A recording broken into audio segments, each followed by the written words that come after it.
Hi అండి. అందరూ ఎలా ఉన్నారు?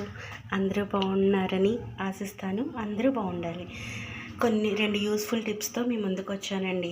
మనం పాలు కాచుకుంటాం కదా, అప్పుడు పాలు కాచుకునేటప్పుడు ఆ గిన్నెలో మనం పాలు అన్నీ పోసేసాక వాటర్ పోసుకుంటాం కొద్దిగా. అది బాటిల్ వాష్ చేయడానికో గిన్నె వాష్ చేయడానికో అని మనం పోసుకుంటాం. అలా కాకుండా ముందుగా మనం కొన్ని వాటర్ పోసి పాలు పోసుకొని కాచుకుంటే అడుగున గిన్నె అన్నది మాడదండి. ఒక్కొక్కసారి గిన్నె మాడిపోయి వాసన అది వస్తుంది కదా, అలా రాకుండా ఉంటుంది. ఓకేనండి. ఇంకొక టిప్ ఏంటంటే అండి, మనం ఇలాగా కేజీయో 2 కేజీలో బంగాళదుంపలు తెచ్చుకుంటాం కదా, ఎక్కువగా అవి ఉల్లిపాయలతో కలిపి పెడతాం. అలా అయితే కొంచెం బూజులా మొక్క అవి వస్తాయి. అలా కాకుండా ఇలా పెట్టుకుంటే మనకి ఎక్కువ రోజులు నిలువ ఉంటాయి, బాగుంటాయండి. ట్రై చేసి చూడండి. ఓకేనండి. Thank you.